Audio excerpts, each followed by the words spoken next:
Topic है वो है मेज़रमेंट का। तो पहले समझते हैं मेज़रमेंट होता क्या है?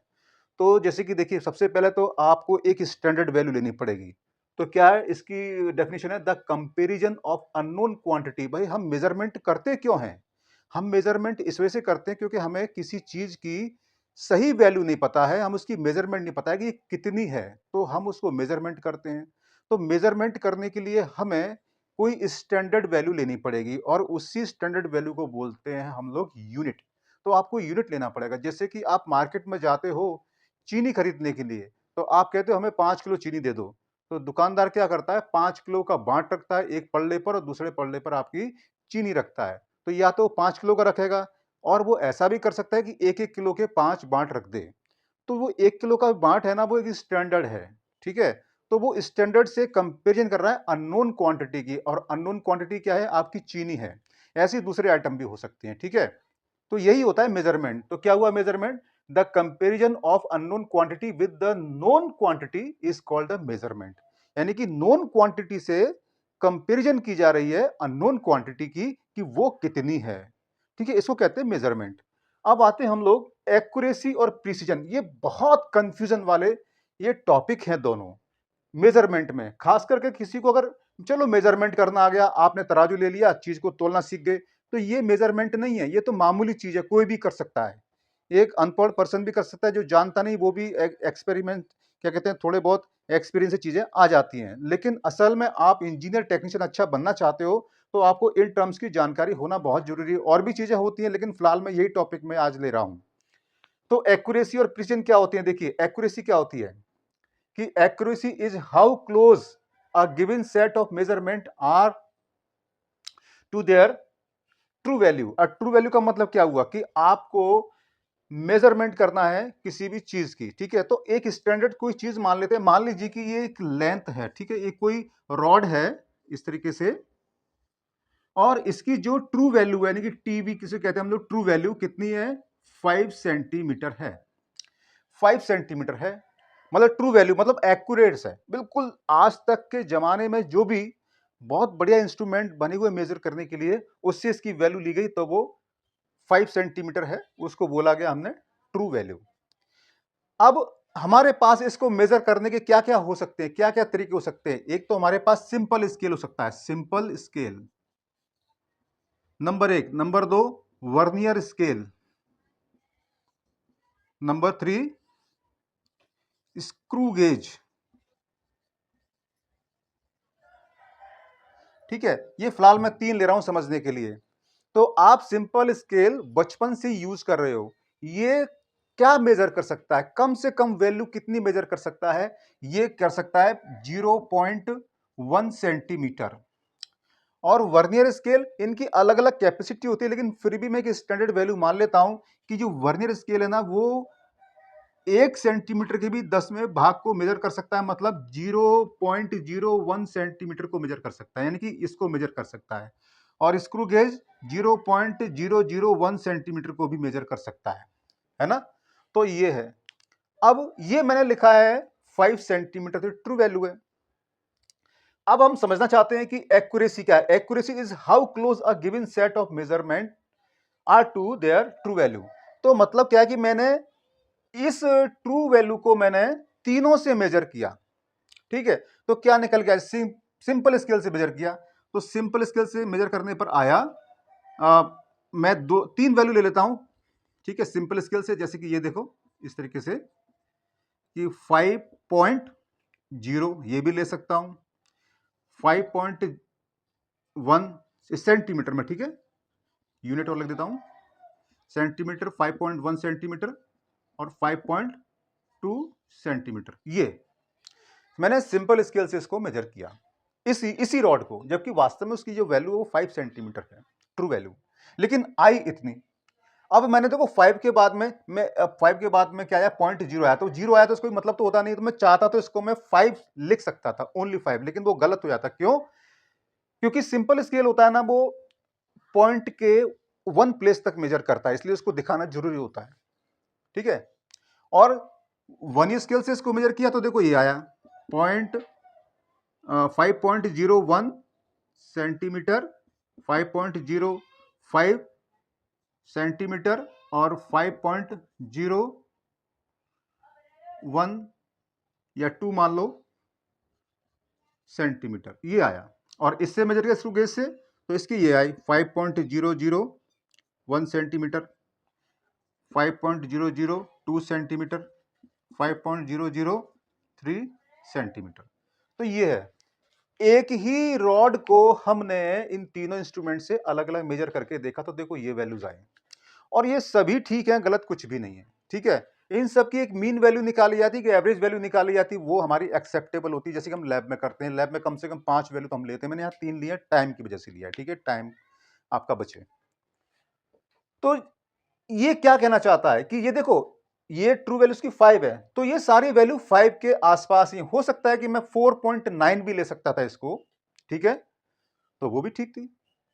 तो हालांकि थोड़ी एरर भी है, वो टॉपिक अलग है, लेकिन हमारी एक्यूरेसी क्या कहती है कि जो ट्रू वैल्यू है उसके आसपास अगर आपने उसको मेजर किया है तो वो एक्यूरेट है। मतलब जो हम मेजरमेंट कर रहे हैं वो ट्रू वैल्यू के आसपास ही होना चाहिए, जितना आसपास होगा वो उतनी ही ज्यादा एक्यूरेट होगी वैल्यू मेजरमेंट में। ठीक है, मतलब ट्रू वैल्यू के पास होना चाहिए। अब आते हैं प्रिसीजन। तो प्रिसीजन की डेफिनेशन क्या है? Precision tells us to what limit the quantity is measured by measuring instrument. इसका मतलब यह हुआ कि मान लीजिए मैं इसी को मैं वर्नियर स्केल से मेजर कर रहा हूं, तो मैं इसकी 2 सेट बनाता हूं, समझ में आ जाएगा आसानी से। जैसे कि मान लीजिए 5 पॉइंट, मैं इसी को ले लेता हूं 01, है ना, 5.05, 5.02। एक ले लेता हूं मैं ये वाली, जैसे कि 4.01,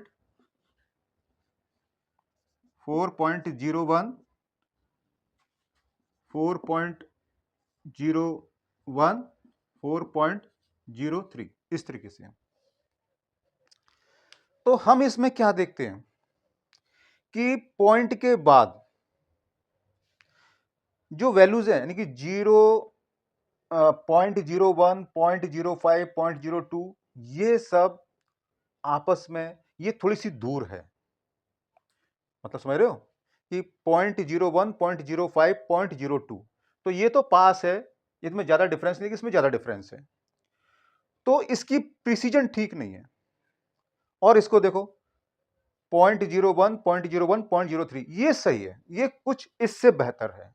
मतलब ये है कि आप जो मेजरमेंट कर रहे हो वो ज्यादा इधर उधर नहीं फैल रही है, ये ज्यादा पास है। और इन दोनों को एक साथ हम एक फिगर में समझ लेते हैं कि मान लीजिए कि ये एक टारगेट है ना, कोई शूटिंग करने वाला प्लेयर है, तो उसको यहां पर निशाना मारना है, उसको 5 निशाने मारने हैं। तो देखिए एक्यूरेसी का मतलब क्या होगा कि 1 2 3 4 5, ठीक है। तो ये, और एक उसने, एक प्लेयर मान लीजिए ए प्लेयर है, बी प्लेयर ने यहां निशाना लगाया 1 2 3 4 5, और एक ने, ये बी हो गया, सी ने यहां लगाया 1 2 3 4 5। तो देखिए इन तीनों प्लेयर में से सबसे बढ़िया प्लेयर कौन सा है? कि जिस प्लेयर ने इसके अंदर लगाया है उसकी एक्यूरेसी भी हाई है, क्योंकि वो ट्रू वैल्यू, यानी कि ये वास्तव में जो यहां पर ये स्पॉट लगाया है ये ट्रू वैल्यू है, यहीं पर उसको निशाना लगाना है, तो इसकी एक्यूरेसी भी अच्छी है और प्रिसीजन भी ठीक है। लेकिन जो बी वाले ने क्या किया कि निशाना तो ठीक लगाया, लेकिन ये देखो बिखरे हुए हैं, मतलब कोई इधर कोई इधर कोई इधर, है तो ट्रू वैल्यू के पास, तो इसका क्या हो रहा है कि इसकी एक्यूरेसी ठीक है लेकिन प्रिसीजन ठीक नहीं है। और सी वाले की प्रिसीजन अच्छी है, चाहे भले वो दूर है, मतलब ये मान लो जैसे कि ये मैंने 4 लिया था, तो इसकी यहां पर गलती हो रही है लेकिन यहां पर गलती नहीं हो रही है, तो इसकी क्या है, ये प्रिसीजन तो ठीक है लेकिन एक्यूरेसी ठीक नहीं है। और एक डी मान लीजिए, डी डी प्लेयर है, कोई यहां कोई यहां पर कोई यहां पर कोई यहां पर, इस तरीके से, तो ये ना तो एक्यूरेसी अच्छी है इसकी, ना प्रिसीजन ठीक है। तो इस तरीके से हम एक्यूरेसी और प्रिसीजन को समझते हैं। दूसरी वाली बात है कि देखिए कि प्रिसीजन और लेस्ट काउंट क्या होता है। जैसे कि देखो यहां पर सिंपल स्केल, वर्नियर स्केल और screw gauge. Simple scale 1 centimetre के 10th पार्ट को मेजर कर सकता है, ये 100 पार्ट को मेजर कर सकता है और ये 1000 पार्ट को मेजर कर सकता है। तो जो जितनी छोटी मेजरमेंट कर सकता है उसकी प्रेसिजन उतनी ही बढ़िया होती है, क्योंकि लेस्ट काउंट उसका सबसे कम है। तो लेस्ट काउंट जितना कम रहेगा उसकी प्रिसीजन उतनी अच्छी रहेगी, मतलब ये। और लेस्ट काउंट और प्रिसीजन में क्या फर्क है, सॉरी, और लेस्ट काउंट और रेजोल्यूशन में क्या फर्क है कि दोनों ही लगभग सेम है। लगभग क्यों बोल रहा हूं, ये दोनों एक ही काम करते हैं। लेस्ट काउंट जैसे कि हम ये जो हमारे स्केल दो टाइप के होते हैं। एक तो एनालॉग स्केल, जैसे आपके हाथ में रूलर लगा होता है, फाइबर का बना होता है या प्लास्टिक का बना होता है या स्टील का बना होता है, तो ये एनालॉग हो गया। डिजिटल हो गया जो कि नंबर में दिखाई देगा। आजकल ज्यादातर डिजिटल ही चल रहे हैं, लेकिन अभी तुम लोग तो वही इस्तेमाल करते हो, तो वो आपका एनालॉग है। तो एनालॉग से पढ़ने के लिए हमने लिया सिंपल स्केल और वो 0.1 सेंटीमीटर पड़ रहा है, यानी कि वो दिखा भी 0.1 सेंटीमीटर है और हमारी आंखें भी उसको 0.1 सेंटीमीटर पड़ रही हैं। तो उस कंडीशन में लेस्ट काउंट और रेजोल्यूशन दोनों सही है, दोनों ठीक है। रेजोल्यूशन का संबंध होता है हमारी आंखों से। तो अगर आपके पास एनालॉग इंस्ट्रूमेंट है तो आपकी आंखों पर डिपेंड करता है रेजोल्यूशन, यानी कि आपकी आंखें ठीक ठाक पड़ रही कि नहीं पड़ रही है, जबकि इंस्ट्रूमेंट ठीक दिखा रहा है। लेकिन कभी कभी आपका स्केल घिस जाता है काम करते करते, तो वो भी गलत बोल सकता है, पता नहीं चलता, उसके अंदर कुछ मिस्टेक आ जाती है, उसके नंबर, जिसकी लाइन डिवीजन वो घिस जाते हैं। फिर आता है हमारे पास डिजिटल इंस्ट्रूमेंट। तो डिजिटल, ठीक है, तो वहां पर क्या होता है कि एक आपका सेंसर लगा हुआ है, यानी कि इंस्ट्रूमेंट तो बता रहा है लेकिन उसको पढ़ने वाला सेंसर अलग से है। आपकी आंखें भी हो सकती है, वो भी पढ़ सकती है, तो आप सेंसर से भी पढ़वा सकते हो उस वैल्यू को और आंखों से भी पढ़ सकते हो देख करके। तो यहां पर आपकी आंखें और सेंसर ये दोनों ही रेजोल्यूशन शो करते हैं, मतलब जो इंस्ट्रूमेंट पे दिखाई दे रहा है वही आपकी आंखें पढ़ रही है, वही आपका सेंसर पढ़ रहा है। तो उस कंडीशन में आपके रेजोल्यूशन और लेस्ट काउंट दोनों ही सेम होते हैं। तो इस तरीके से हमने देखा कि लेस्ट काउंट का रिलेशन जो होता है वो एनालॉग इंस्ट्रूमेंट से होता है और डिजिटल से होता है, जो वो दिखा रहा है। लेकिन हमारी आंखें और हमारा सेंसर क्या पढ़ रहा है, क्या वही पढ़ रहा है या अलग पढ़ रहा है, वो रेजोल्यूशन होता है। ठीक है, तो इस तरीके से ये एक मेजरमेंट का एक मैंने ब्रीफ आइडिया मैंने आपको बताया।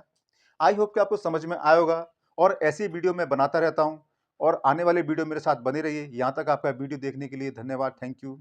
फिर मिलते हैं अगले वीडियो में। Till then goodbye and keep learning.